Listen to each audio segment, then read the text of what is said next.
This is Game Spotlight, and this game features 10 mutators. The 10 mutators that we'll be going up against is Killbots, Propagators, Heroes from the Storm, Imminent Domain, Missile Command, Microtransactions, Void Rifts, Temporal Field, Aggressive Deployment, and Mineral Shields. So this basically is very similar to this week's weekly mutation. LilArrin basically had a look at it and was like, you know what, it's a little bit too easy, so I just gotta make it a little bit more difficult. It's going to be a solo as well, so it'll only be Abathur doing this. Raynor is just gonna be helping capping out the locks with his mules. Now, full disclosure, this is pretty much only possible on this mission if you know how to speedrun Abathur, because as soon as the mission time gets a little bit too long, you are basically going to get wrecked by Propagators and the Void Rifts and the Heroes from the Storm Mutator. So it's pretty much only doable on this kind of mission if you know how to speedrun Abathur.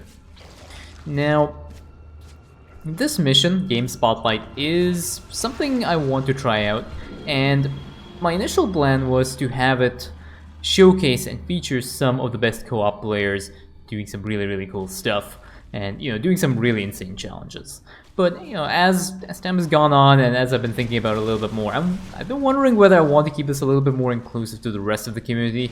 So, do things like really interesting co-op games, or really fun co-op games that, have you on the edge of your seat, wondering what's going to happen next. So do let me know in the comments as to what you'd like to see from this. Do you want to really see high quality play only, or do you want to, feature plays where pretty much anyone can submit a really fun or interesting co-op game, and these games don't even have to be victories as long as you do not lose a mission within 2 minutes of the starting point.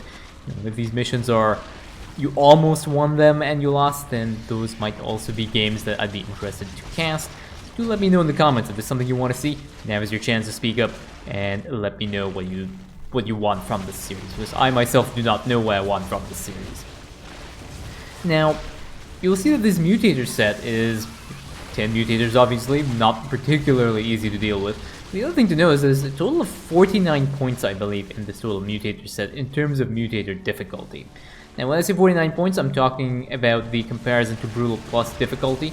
And the Brutal Plus difficulty, Brutal Plus 6 is, I think, something like 20 points maximum.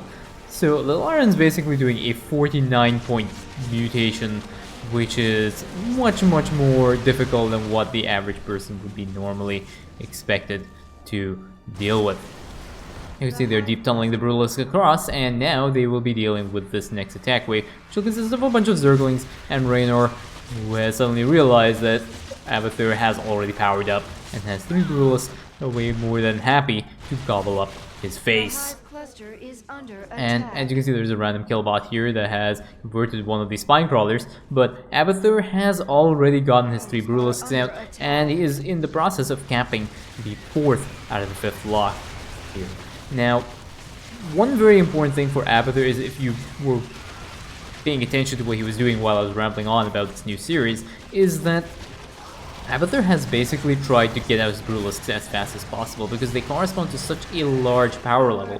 You'll notice that there are no upgrades research for Abathur, and Abathur isn't even interested, even minorly, in getting any upgrades research, because that is not the point of that speedrun.